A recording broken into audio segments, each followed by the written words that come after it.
G'day, guys. Welcome back to another edition of the Detour Live. We're joined, as always, with four-time national road champion Johnny Trevorrow, Olympic gold medalist. And could you call yourself a lead commentator for the Olympics this year, Scooter?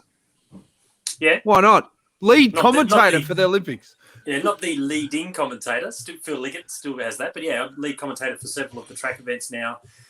Phil's doing the lead for the road. Adamir's and myself expert on that. And he's in for the last 2 days of the track program only, which is there's a whole bunch of stuff around why. But I'll be the lead commentator on the other days of the track. But I'm also then doing the mountain bike and the BMX.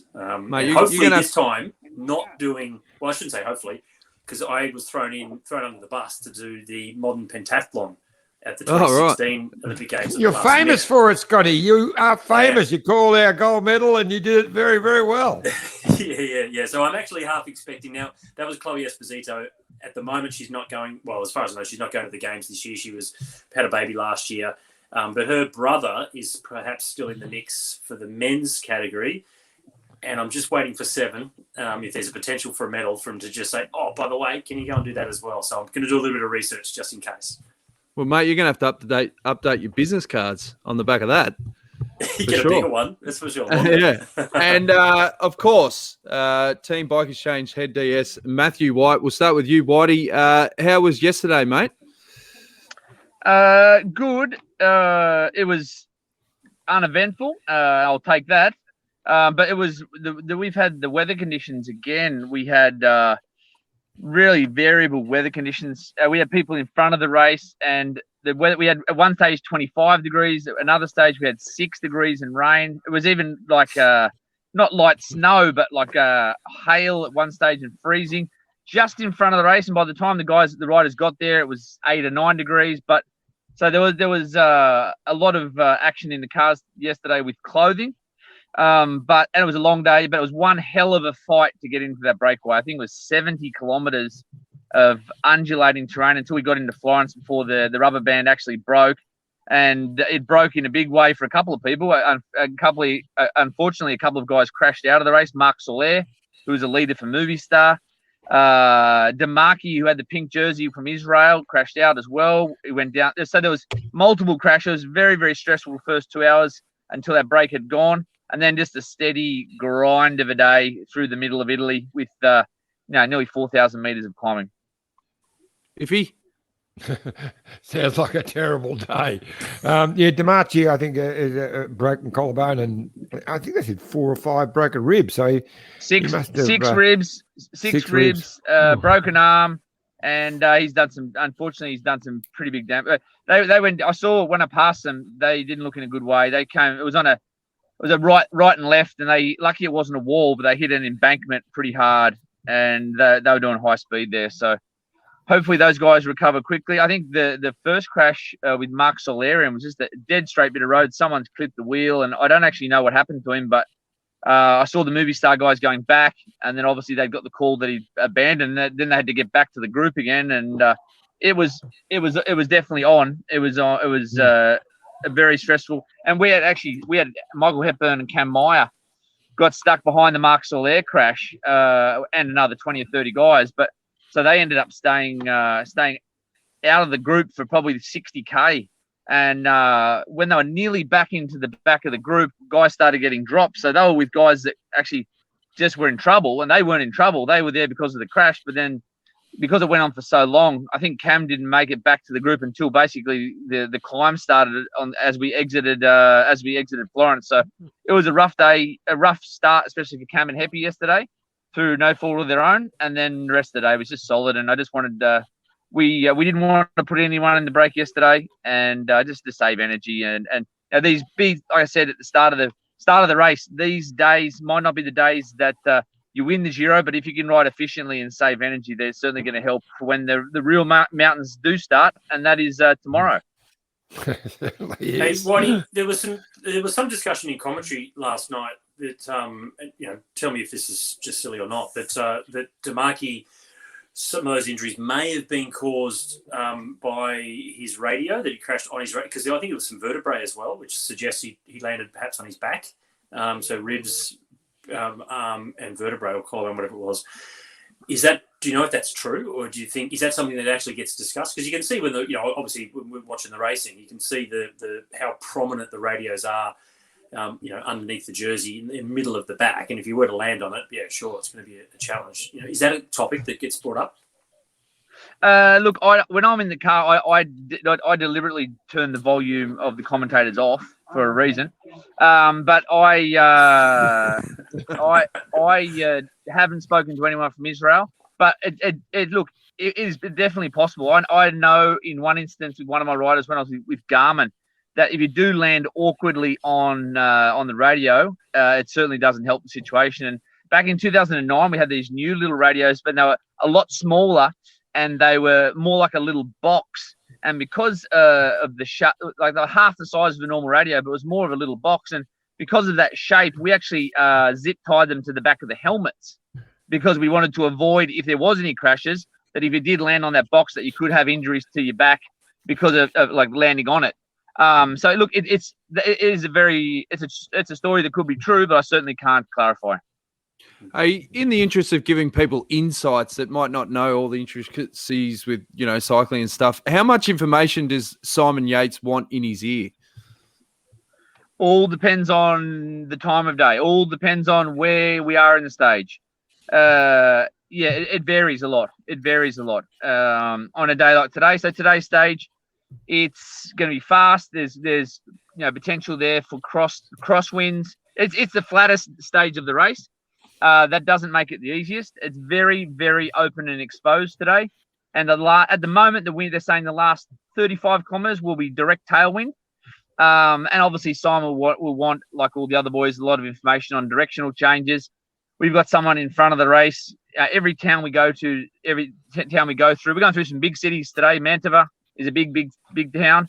There's road furniture everywhere, and there's big roundabouts, and there's quicker to take on the left or the right, all that sort of information. But the closer we get to the final, the less information I'll get, because we've already had our meeting.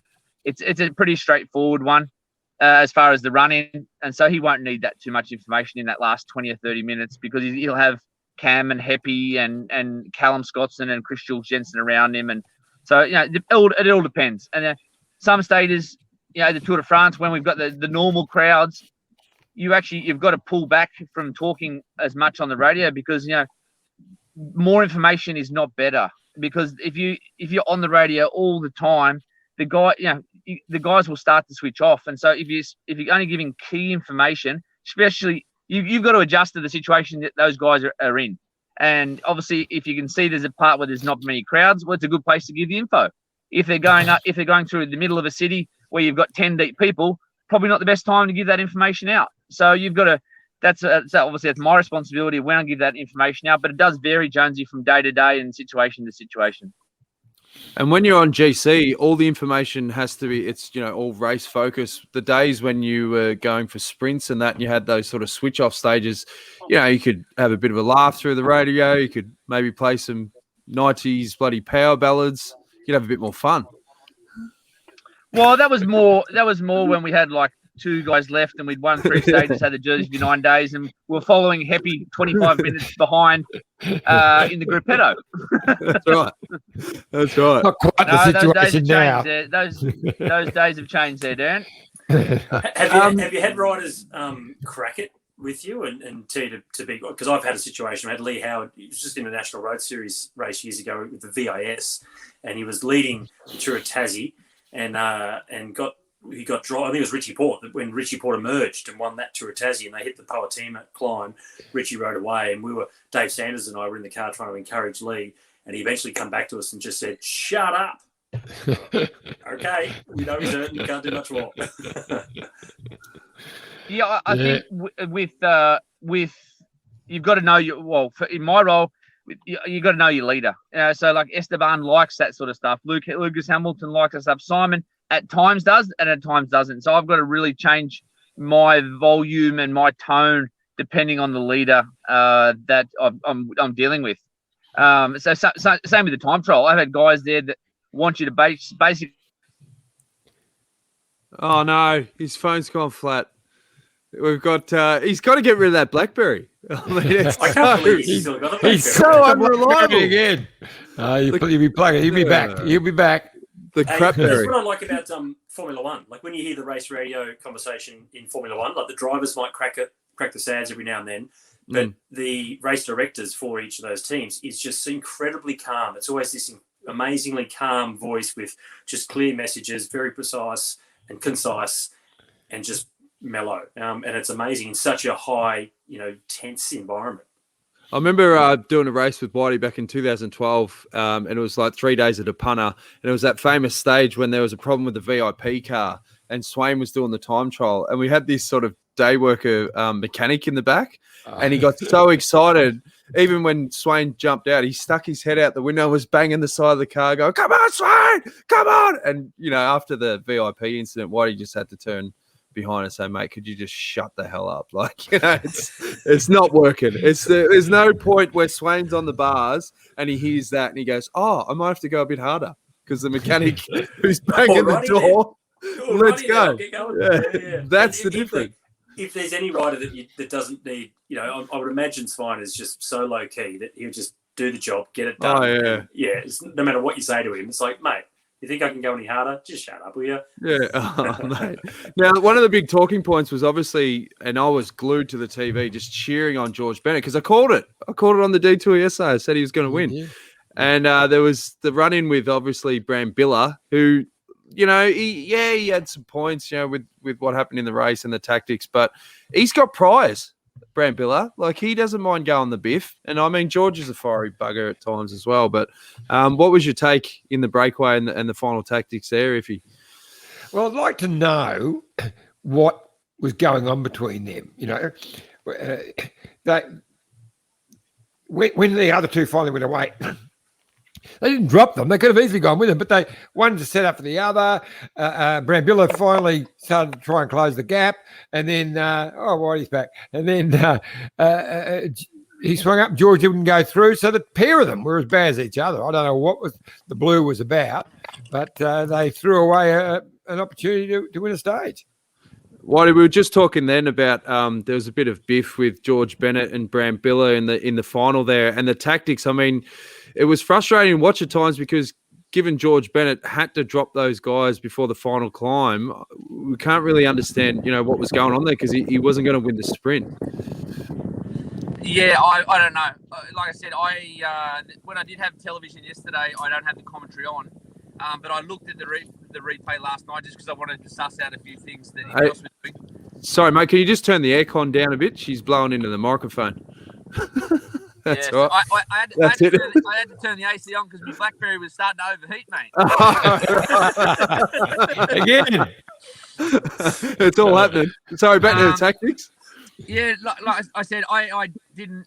When I watched the replay last night, the commentators were saying they were talking about stuff that had happened earlier in the stage, but I have no idea what it was either. No idea what it was, but basically they rode each other out of the stage. It looked like Brambilla was going quite good, and he was pretty cocky there in the final run-in, and then they both got caught out when Chris Hamilton attacked. Well, he tried to give him the old chop suey near the final there, and he obviously got relegated from third to fourth. But knowing George, I think that was just out of frustration that basically because he was always going to beat George in a sprint. So I think he was pretty upset that he had, because for me it looked like on the flat there was always going to be Vendrame or Brambilla. They're the two fastest guys in that 4-man break, and I think Brambilla was probably rating his chances pretty highly until around about 2K to go. So I dare say that was a little bit of a Italian Latino blood boiled over there, and when he tried to give George a big serve there on the finish line, which cost him third place. But I don't think he was really riding for third anyway, No. Yeah. But he's the situation when they were playing funny buggers and the gap opened, finally Brambilla went bang to close it, and he only did about 3 or 4 pedals. He could have just jumped across, and he swung over. I don't know why he just closed the gap. Yeah, it was like, what did he think George was going to come crashing over the top and close it for him? I have no idea. It was a strange one. But in the end, neither of them had the chance to sprint for the win. Yeah. Now, one of the GC riders that had a bit of a dip there in the final and to be careful of is the Shack. Nibley, I don't think, what did you get, 15 seconds in the end? Or 7, I think. 7 or 8. Yeah, right. Well, obviously, I've got prize with Nibley because when he pinched the Giro off Chavez, and I got caught on Eurosport TV giving him the stink eye when he was shaking the hands with Joe Pesci, the owner. And then if you look at the face there, I mean, it looks could kill. I had my bloody Colombian shirt on. I was absolutely filthy. So I don't know. I've never forgotten that day. But do you think Nibley's someone to worry about in terms of, pegging on the podium particularly in the last week? No. Yeah. What I think Nibley has been Italian's best GC rider for a generation. He's an incredible athlete. Anyone who's won the Giro, the Tour, and the Vuelta, he is, and the classics that he's won, he is class. He is class. But besides the fact that he's getting a bit older now, he also broke his hand on the run-in, so his preparation hasn't been ideal. But one thing that Nibley will give us, and we'll be aware of it in the last week, is he might not be able to win the Giro d'Italia, but he can certainly ruin someone's day. And there will be a day in the next 8 days, 9 days, where he'll go for the doctor. He'll go from far on the chance that he can win a stage, and that could upset whoever's having a bad day. So we'll be very aware of him in this last week. Like I said, he's a class act, and he's always solid in the third week, and so he's a danger guy. But for the podium, I think it's a pretty long shot.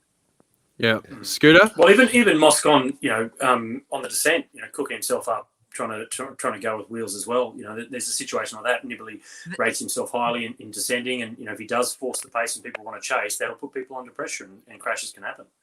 As well, and I was actually off we slide. When I was actually looking at the replay last night, I actually was scratching my head. Why would Moscon even want to go across to that group? Like Nibley's not at 4 seconds on general classification, and there's probably no need to take unnecessary risks to get there. Like when he got to the back of Nibley's wheel just as he crashed, I was scratching my head over that move as well. I don't know what the point. It wasn't for the win. And yeah, it was a strange one. And at the end of the day, Moscon can count himself very, very lucky that he didn't break his collarbone. Yeah, it's ego. It's got to be ego, isn't it? I think it's probably, this simple little thing comes down, well, hang on, you think you can put us under pressure? Well, I'm going to show you. And, hang on, no, I didn't. And all that, and cook himself. It's all it can be, really. It's just the egos. Yeah. It was a tricky descent because, as you saw there, we'd had very variable weather conditions, and so it was half wet, half dry, and it wouldn't matter what information we gave them because the weather was changing every 5 minutes, and some parts, and it was a tricky D, but there was certainly no need to take risks like some people did yesterday, especially when it's not for the win. What are your thoughts on Chris Hamilton? Sorry, DJ. I was going to say the same thing. Yeah, there you go. Yeah. Great minds. What do you think of his ride, Whitey? Oh, really good. And it was always going to be hard to get rid of George and the other guys on the climb. And then Chris is fast, but I knew Vendrame and Brambilla are faster than him. But no, he's a really solid rider, and I was hoping he'd get a good result yesterday. And it was going to be hard in a group that size, but obviously had super legs to make that final selection. So really, really solid ride. What impressed me was his post-race interview. I thought he had a really good outlook on the whole stage, and here's a snippet of what he said after the finish. I gave it my all, and I can be happy with that. You knew that Vendrame was very fast in the sprint? Yeah, I knew straight away when he came when we got a gap with a few K to go, and it was hard to close, and and already from the attack on the climb before, I knew that he had a pretty good kick, and just couldn't match him. Okay, it was a pretty hard stage with more than 4,000 kilometers of ascent. How was the day? It was super hard. I mean, there was a massive fight for the break, and I think everyone knew it was going to take a long time, and maybe not as long as it did, but I just, played it smart and waited for the right moment through the town, and then we got a gap, and it was hard out there, but nice to be a part of. Congrats anyway. Thank you. Chris, if I'm not wrong, you have said that you have maybe messed up the final, is what you said. In what way? I mean, I didn't win, but I mean, in the moment, it's so hard, and I don't find myself in a position like that very often to be going for the win. So if I could have my time back, maybe I would have gone 100 meters earlier. But I mean, that was my everything. I mean, I didn't have much kick left.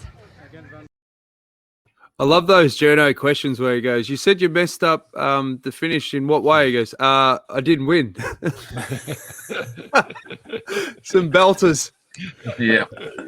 Yeah. Winning becomes a habit, though, doesn't it? It becomes like for the guys. Sometimes you forget how to win, and he hasn't been in that situation for a long time. He's been pretty good on GC Tour Down Under 2019. He was 6th, Tour of Poland the same year. He was 8th, so there with the leaders, but not a regular guy racing for wins. It's like someone like Simon Gerrans, and then you go to the sprinters like Caleb. They know how to get to the finish line first. It's programmed into them. And for Chris, that's not the case, and he's not a regular in that situation. So I think that's what he means. But yeah, still a great result anyway. Great ride. And Whitey, what can you tell us about the winner, Andrea Vendrame? Yeah, Vendrame. So he was for this year. He ran 4th in the first stage of Tirreno Adriatico. So he's got a kick on him. Like he was mixing it with Walt Van Aert and Caleb and those guys. But he's very versatile. So if you remember the last stage that Esteban won in the Giro 2 years ago in Mount, he was 2nd on the stage. He rode with Androni. So obviously he's fast, but he climbs. So he's a pretty versatile character, and I think he's been a very, very good pickup for AG2R, and that's the biggest win AG2R's had for a long time, and I think they'd be well up and about this morning. I'm not sure about the AG2R kit. I just think they can do a little bit better. Is that I'm colorblind, so is that brown Nicks? That is. They have changed their upper part of their jersey, but they are the Chocolate Soldiers. And they've had that design for a while, mate. But the top is different this year. The top is different. Okay. They've had the brown pants for, I'd say close to 10 years now. The brown pants. Yeah, I'd probably go back to more the old color scheme when Giro was riding for him, sort of a bit more blues and whites. Oh, they were blue back then. That's right. Yeah. Yeah. No, I'm not a big fan. Not a big fan of their colours, but anyway. Doesn't matter. Anything you want to add to Whitey before we let him go, boys? Yeah, so obviously you're not too worried about today. Just keep out of trouble, and crosswinds will be the danger, I guess. Yeah, look, the winds are light, but we know it's open and exposed, and it's probably a day that there's a few sprinters who will be booking flights out of Venice for tomorrow morning, I reckon. So I think there's a few of the sprinters won't be starting tomorrow's stage. Just the ones who are left fighting for the points jersey. So the sprinters will make sure there'll be nothing to worry about there. But because it's flat, because there is potential for crosstail and tailwind, we'll have to be focused all the way to the finish line. And there's the little crashes that have happened over the last couple of days. Guys are starting to get fatigued, and you've got to stay focused. And even these easiest days without a sprinter, they might seem easy, but you've got to keep the whole group focused. And our climbers will be staying out of trouble today, and our big boys and guys who know how to position Simon well, it's a very important role for them today to save Simon energy for what we have a big day on the Zonklin tomorrow. Now, before we let... Yeah, I've got a question for you, mate. You mentioned before how hard it was for that break to form yesterday. That's been a common occurrence, and it's getting more and more difficult to make these breaks, for a whole bunch of different reasons. But it's only really been one day where the break has actually just gone off the front right at the start very easily. It's been really great to watch actually, because we're seeing the Giro now from the start, which we haven't seen in the past. So you get to actually see how those breaks are formed and how incredibly challenging the start of these stages have been.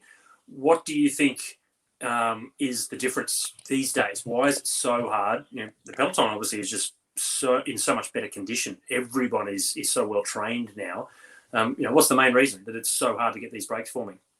Well, I think at the start of the tours, when you've got a flat day that you know it's going to be a sprint stage, well, no one wants to go in those sort of breakaways because they know that the sprint teams will control the race. But when you get into the race and you've got established leaders, you've got a lot of guys off general classification, I think the pressure really mounts on teams that haven't got someone who can, one, win the stage in a sprint, or two, haven't got anyone on GC, and that opens it up to probably 150 guiders. And then there's that pressure, for exposure. Like you said, we're live 5 to 6 hours on television. Some teams know that they haven't got guys who can potentially win those stages, and they just want a presence in the breakaway. And all of those factors put together, I don't think it's any one thing, Scott, but it's a combination of factors. And I think cycling has definitely changed in the last 10 years with the way that teams race, and it's certainly there's not as much downtime during a stage as there used to be. Definitely it's not. hard. It's great to watch, but it's certainly hard. Great to watch. I don't think it'd be as fun to race these days as it was 15 years ago, that's for sure. No. Now, what you said earlier that your accommodation was at the finish line yesterday. Normally, when it is so close to the finish, you go down in star rating. You're in the Campanils, you're in the Best Westerns. What was it like last night, and what was on the menu? It was sensational, actually. We were really, we're staying in a Italian 4-star spa, thermal spa hotel. I have stayed there before when we had the same finish in 2017, I think. And so all the guys were in their rooms and showered and massaged, and we had a relatively early dinner for the boys, and an earlier dinner for us. And it was nice, typical pasta dish option. And I had fish last night, something different, but and we are nowhere near the ocean. So you've broken all the rules. Roll the dice. I rolled the dice last night. You got to every Did you need? It wasn't prawns. It wasn't prawns or mussels. It was just a normal white. Did you need coffees in the car yesterday? And have you loaded them up for today, or you think you'll be right? I was a Boy Scout, Dan, so I am prepared. I've got always 2 Red Bulls. I don't use them every day, but I always have 2 Red Bulls today. I think once the break today. Yesterday was a long stage, and as you know, Jonesy, I'm not a big sleeper on these races, and I had Macca driving me yesterday, and we come down one of the long descents, and I was holding on up here, and I think just the rocking of the car started to put me. I started to go, and Macca's looked over at me. He's looked over. He said, "You right there, Whitey?" And I said, "Yep, okay, just a little bit tired, Brady." And then Red Bull time. I've turned around to Fausto and get Red Bull, thanks, mate. Good. So these are great insights. People don't hear this sort of shit on Eurosport, mate. It's great. It was a long day, mate. I've been up since 5 o'clock in the morning. There was nothing happening on the descent, and just it wasn't me. I didn't call you at 5 o'clock this time. Don't blame me. No, I was up working, mate. I work better in the mornings than at night time. I can't switch back on after a stage. And I'm always up early, getting everything prepared for the day. And I just went through a bit of a bad patch, but nothing a Red Bull won't fix.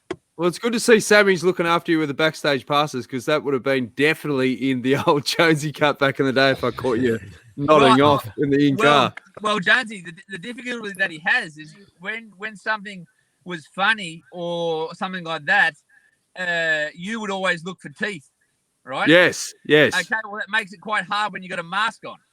Ah, right. That's one. Yes. And 2, I had sunglasses on, so I'm not saying anything because he won't find that footage.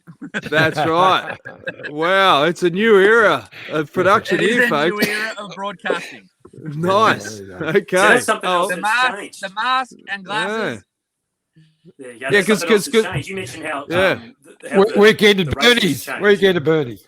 Yeah, but the other thing that's changed is back in the day, like in the old Giro days, when it was piano, nice and slow to start with, the mechanics were working super hard. They'd be sleeping in the back, and you'd be the DS driving the car on your own, just the 2 of you in the car. Conversation stops, and the mechanic would take a couple of hours of a bit of a kip in the back. Especially in car two. Especially in car two. Well, I've even heard stories, and I won't say any names there, but I've heard stories where directors, it was probably 10 years ago, where the director was a bit tired and he got the mechanic to drive while he had a nap. Oh, that's awesome. I love it. Let's just say that director no longer works in the World Tour. But anyway. No. Mate, when you need to sleep, you got to take some risks, but sometimes it bites you in the arm. I think he's a taxi driver now. That's fantastic. Occasionally his passenger has to drive himself while he has to take always. I think he was a taxi driver then as well. Part time. I'm going to Google that. Who's the taxi driver DS? All right. Well, all the gents, best. I've got to go. All the best. I'm starting to cook it up in here with no air conditioning. Okay. All right. Look forward to tomorrow night, mate. It'll be a great stage on Saturday. So I really look forward to catching up tomorrow. Will be. Yep. It'll be. And I've heard they're going to try to restrict 1,000 Italians to the Zonklin. So. Good luck. I think they got Buckleys. What are they going to have? One of those old school nightclub tickers, you know? Well, there's one thing that does work in this country, and that's fear of the police, and that'll be the only thing. That will be with that red paddle. Stop the crowds getting up there, mate. The red paddle, the whistle, and the taser. It's all over. And heavy artillery. Yep. That'll people in yellow safety vests, that won't cut it. No. All right. Well, look forward to checking in tomorrow. Hopefully it's a non-eventful day for you guys, and we'll check in tomorrow, mate. All the best. All right, gents. No worries. Take it easy. Always great chatting with Matt White. Some great insights there. Now, before we unpack, I've got a clip that I put together from YouTube, and it counts down like the top 5 biffos in cycling over the years. There's some absolute belters. So we're going to get to that. But before we do, we've got a quick word from our great mates at Bike Exchange.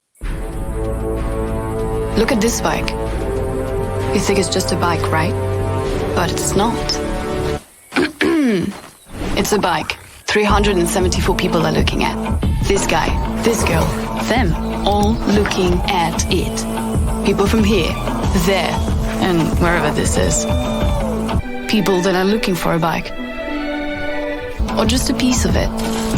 Amateurs, semi-amateurs, and pro-amateurs. This guy wants this bike, but with this crank and these bars. This could be the perfect match. But not this one. This girl has a bike to sell, and thousands of people might purchase it. Eyes on Bikes help grow small businesses. His, hers, yours, and the latest data and insights help those businesses keep moving. We are the world's #1 bike marketplace, with over 500,000 products and 900 brands, where buyers and sellers are brought together in a place where a bike is never just a bike. Bike Exchange, where the world buys, sells, learns, and rides. Thanks again to our great mates at Bike Exchange. We've got a few comments coming in, of course. Always first, Wendy Superfan. Hi, Dan, John, Scott, and Matt. Loving Matt's input every day. Keep up the good work. Rocky Bucket says, love your chat, fellas. Samantha says, Chris Hamilton was so ace last night. Paddy says, Vendrame? Vendrame. Yeah. Former Tro Bro Leon winner backed himself for the win. Wow. Would have got juicy odds for that. Great Device says, AG2R kit looks hot, I reckon. Going to be a classic. Not sure about that. Maybe if you live on a diet of seafood pizza. Gilbert says, classic AG2R. Maron Jonesy, come on. Is it? I think he's saying you're a moron, but I'm not sure. Yeah. And Red Bull on tap. And we've got one from Mr. Madrigal. Says, enjoying the good banter, Jets. Great fun. So thanks for tuning in, lads. I reckon it's a good time to show this video that I had because we're talking, obviously, with Bennet and Brambilla earlier. So hang on. I'll just cue this up with this technology. And this is a highlight because, Scooter, you made a good point. You said, why don't we show the Beretta fight from back in the day because that's obviously what drops to mind. Wie haben Sie den Schritt gesehen? So this is one after the finish. I don't know which race this was, but sorry for the language. But that was obviously after the finish. This is a classic, fellas. Renshaw. Julian Dean. The headbutt. We covered that the other week. And that was a classic because obviously Renshaw got taken off the race.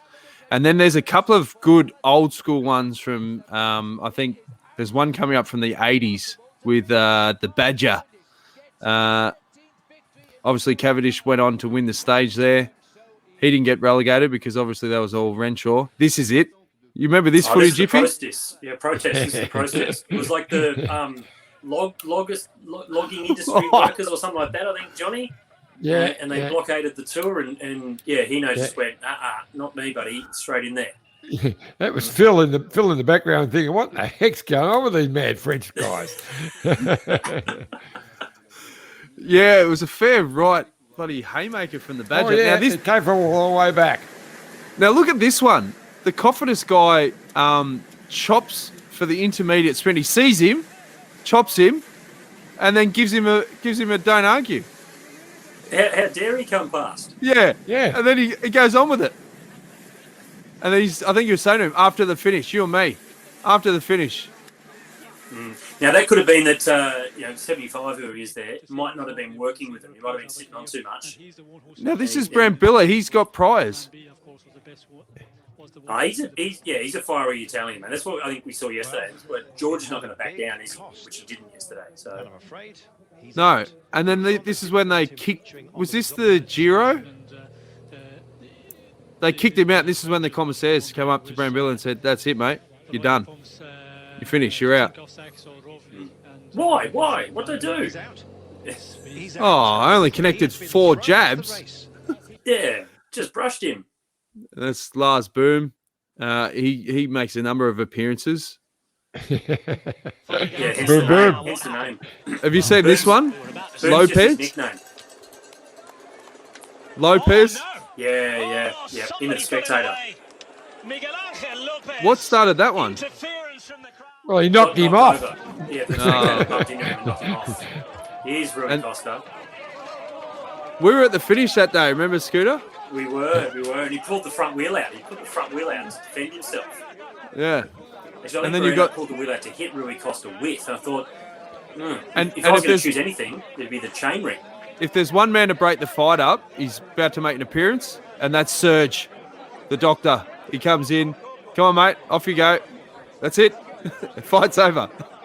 No one's going to get in between Serge. I tell you, he was a bouncer on the team in the early days. 2 days before I found out, isn't he the doctor? I thought he was bloody security. And that was a famous one. Oh, yes. Had them both thrown off the race to France. That was a shame, wasn't it? Yeah. That was Tony Martin. And then this was the worst one I've ever seen. And this was when we had Impy on last year. It was it Lars Boom again? No. What was his name? Can't remember his name. Yeah, sprinter from the Netherlands, former track sprinter. I should know that. He's had his names up there. Yeah. It will come to me. It will come to me. That was horrific. But anyway, there's a couple of the best biffos on the bike. Is there any ones that you can recall that I've missed there, fellas? I had a few rippers, but there was no television cameras back in that. I know. Yeah. You lost 6.5 minutes at the Sun Tour, didn't you? Because you were punching on. Yeah, first day. Yep. Now, a couple other big stories. Grace Brown overnight had a fantastic win at the Vuelta of Burgos. Scooter? Yeah, how good's that? 28-year-old Grace Brown from Melbourne wins stage 1. Now, she's been really, really, prominent, hasn't she, since last year? Last year she won, the Brabant's Appeal and second in Liège-Bastogne-Liège. But just this year, with this win, if you go back to the start of the season, she was second in both the Australian road race and the time trial. Then she's had another win, a second, a third, a fourth. So she was second at Nokera. She was third at Ronde van Vlaanderen, fourth at the Navarro Classic, and then now this win in Burgos. Going from strength to strength. What people may not understand about Grace is she came to the sport from athletics. So she's come to the sport fairly late. So you look at the age of 28, and you think, you know what, she's actually riding like she's a 23, 24-year-old because she did come to the sport late and made that transition. Exactly. So she's got a big future still to come, depending on how long she wants to go. But the challenge with a lot of the women is they're not getting paid the same as the men, so their careers aren't quite as long. But the way Grace is riding, you give her another 5, 6, 7 years if she wants to. She's just going to get better and better. I reckon she's going to be great for the Olympics. I reckon she will be put up a big ride in the Olympics. Yeah. What I like about her is she has a crack. Like, she's not reactive. Like, the wins that she's having, she's attacking early. She's just going and backing herself. And, you watch some of the races, even last night with the men, you're getting frustrated going, just back yourself. Just have a crack. Like, roll the dice. Yeah. And this is coming from someone that doesn't ride a bike, so that makes it pretty legit. I don't know why Team Bike Exchange didn't put her in Liège. I mean, she went second in the damn thing last year. And you were meant to get her a spot, John. You were meant to pull some fittings and you couldn't do it. So that's on you, talk. Mate. I am all talk, mate. They don't listen to the mascot. Have you mentioned her parents? Have you mentioned what her parents and where they live? Well, they were a Colac family and Camperdown. Yeah, he was the doctor in Camperdown. They live on Thursday Island, in charge of that's right. all of the medical facilities on Thursday Island for all of the islanders and Indigenous for that region up in the northern part of Australia. Yeah, that's awesome. And another story. What Scooter was Lauren Kitchen. So she announced her retirement. Yeah, announced her retirement today at the age of 30. And this is what I was sort of alluding to, I guess, is, Lauren has been a regular rider, strong, very good over the years. She's been a national champion, under 23s a couple of times in the criterium, elites as well, twice second at the national road championships, with some good results throughout the years, and also under 23 time trial champion of Australia back in the day. But the career longevity for the women just isn't the same for the men due to the fact that she understands she needs to get the rest of her life sorted because she's not getting enough money out of this sport.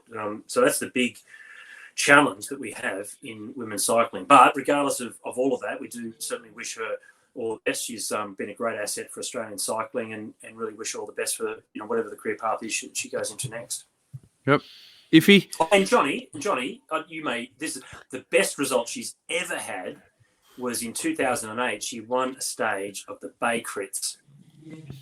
Yeah, she's a legend. Yeah, top young lady. Exactly right. It's always a shame when you see them retiring at such a young age. But the good thing is the sport is changing rapidly. I mean, I think there's 3 teams now that are offering their women's riders the same basic wage as the guys. Bike Exchange being one. I think Movistar might have even been the first, and one other, I think, are doing that, which is brilliant, and that will become the norm very soon by the sounds of it. And their prize money is going to lift. Women's Tour de France coming back. It's exciting times for women's cycling. We're 43 minutes into the show. I probably should have told you, I don't know, 42 and a half minutes ago. Can you tilt your camera down a little bit, John? You look like Dickie Nee. That's it. Dickie Nee. You've had a good day, John. You caught up with the Van Sank today? Yes, had a great day, Van Sank. Barry Round, for the international guys who wouldn't know, was a top footballer, back in the late 60s and 70s when the Swans went up to Sydney, left South Melbourne. He was the captain, and he was a funny bugger. He was on the our great footy show, the Front Bar, last night. He was hilarious for that. Anyway, he told quite a few stories, quite a few Biffo type stories today at the Van Sank. And then, of course, Sam Kekovich talked about this long trip up to Charleville races recently, which was hilarious as well. But a lot of fun about it. It's a great club. Van Sank is a group of old. Yeah, Scooter's a member. Well, I think he's been kicked off now because he never comes, but never comes along. But no, they never sack Van Sankers or wankers, as they call it, the Van Sanker. But so it's 60 years old this year, the Van Sankers. Van Sank being French for 25. So 25 mainly footballers who used to meet on a Friday and get pissed. Now it's got into a more serious club. Now we No, only meet it's once. still the same. We You still get pissed, just catch but up and get pissed. They're all a lot older. Just more older. Ron Barassi was there. He was very funny today.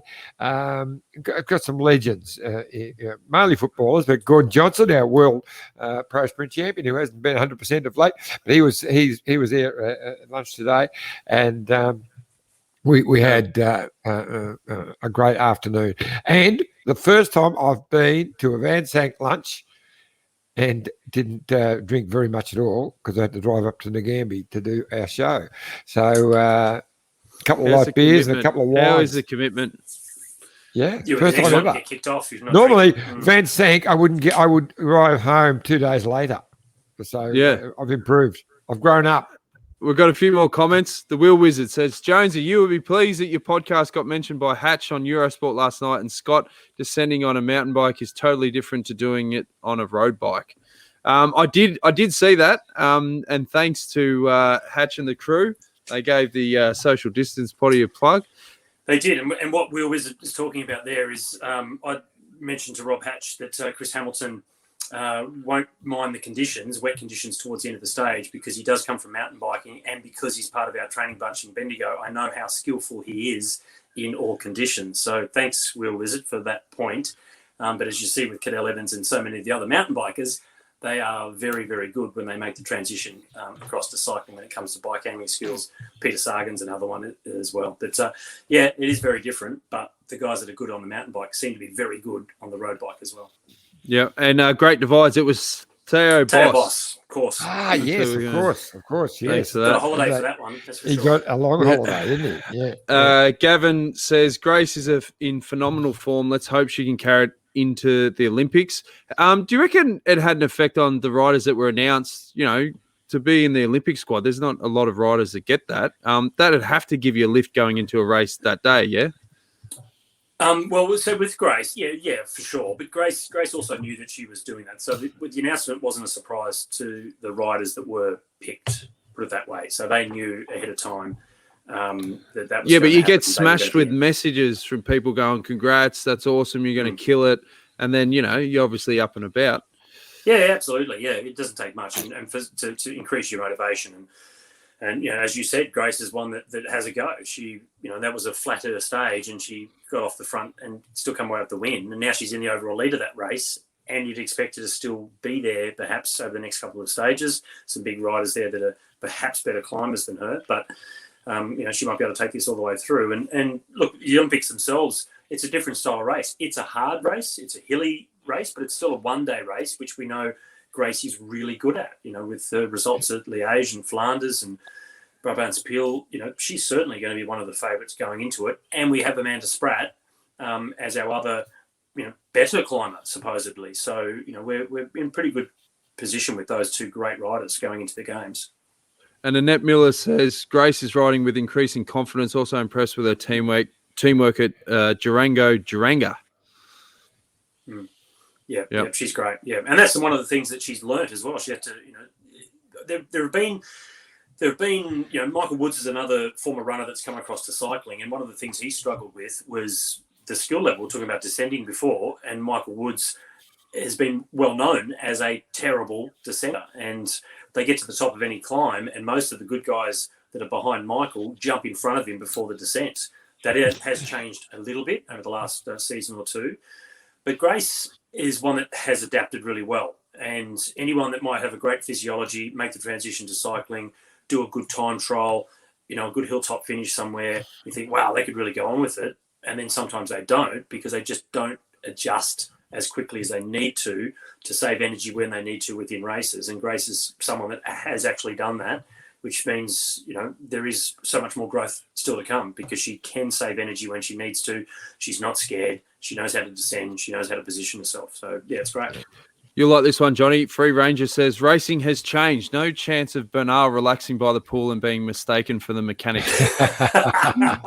You want to explain that story, John?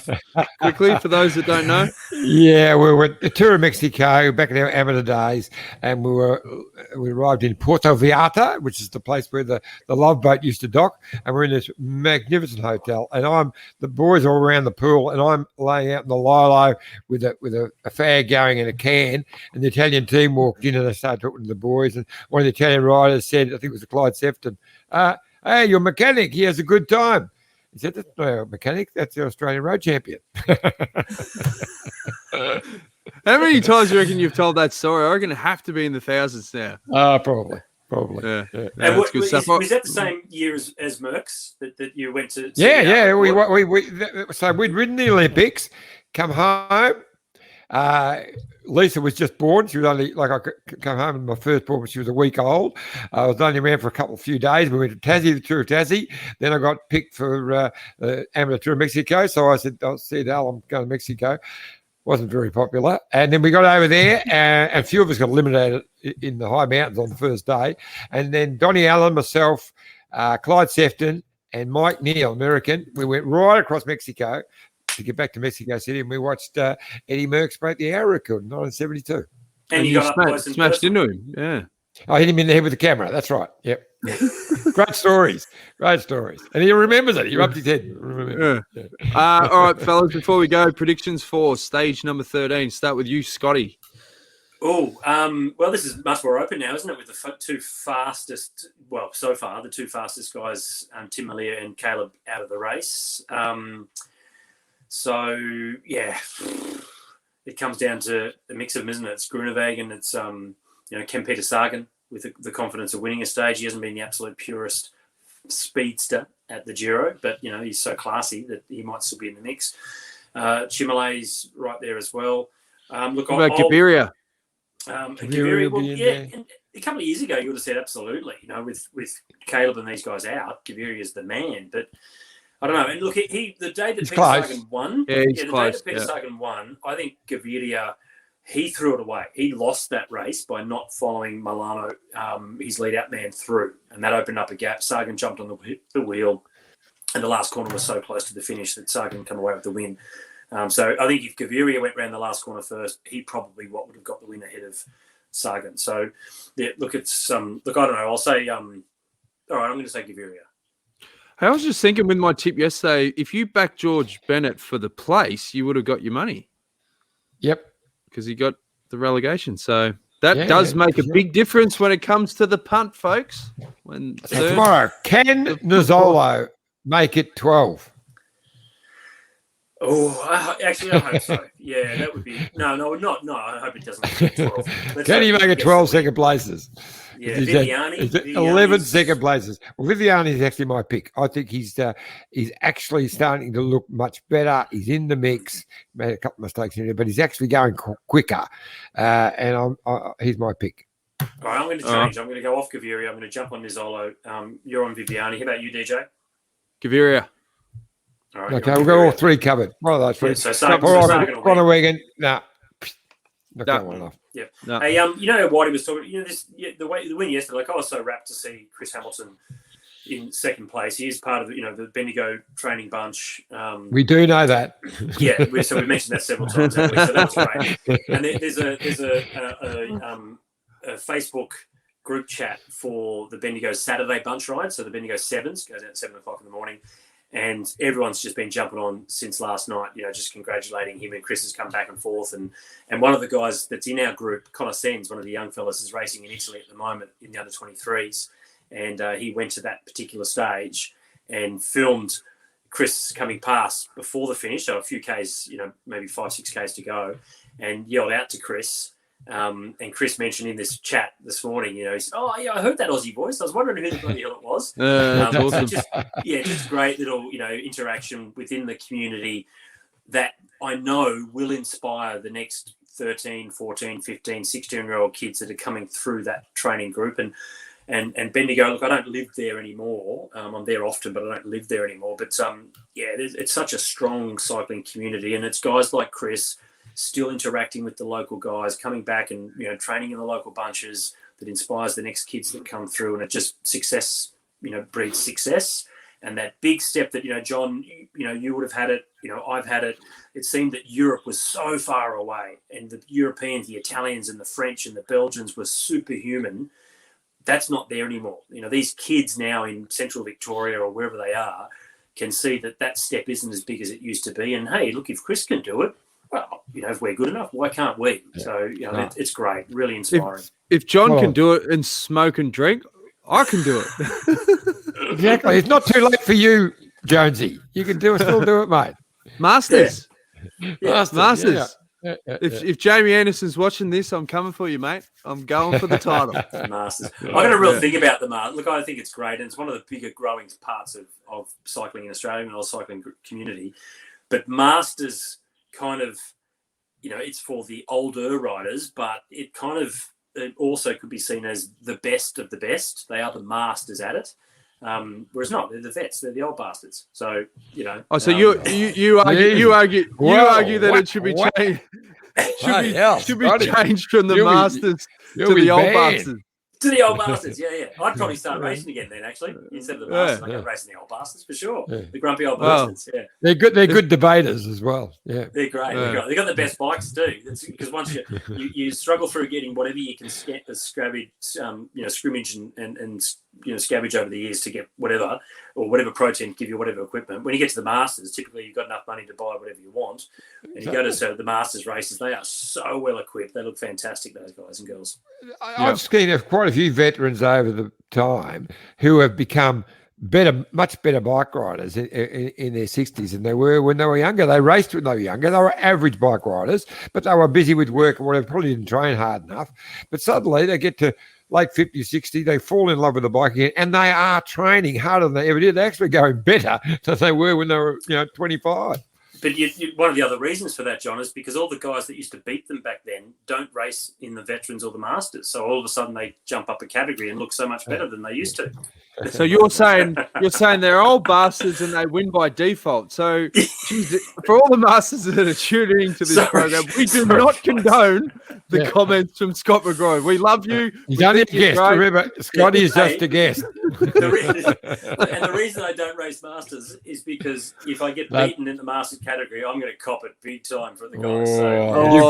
We've got to arrange a race for you in the masters. I wouldn't go anywhere near him, Scoot. I think you're target up to that, mate. I'll steer clear. I've got plenty of mates in the masters. They'll have a crack at me for sure.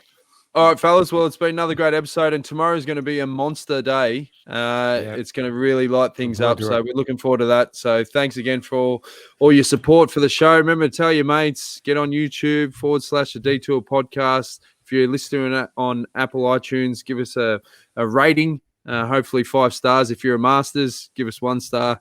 And that's Scotty's. Give 5 stars for you guys. Give me 1 star. Yeah, but no, it's been a lot of fun. And thanks again to Matt White for all his support for the podcast, particularly his insights have been fantastic. So look forward to checking in with him tomorrow. Thanks, Scotty. Thanks, Iffy. And we'll see you again tomorrow. Cheers.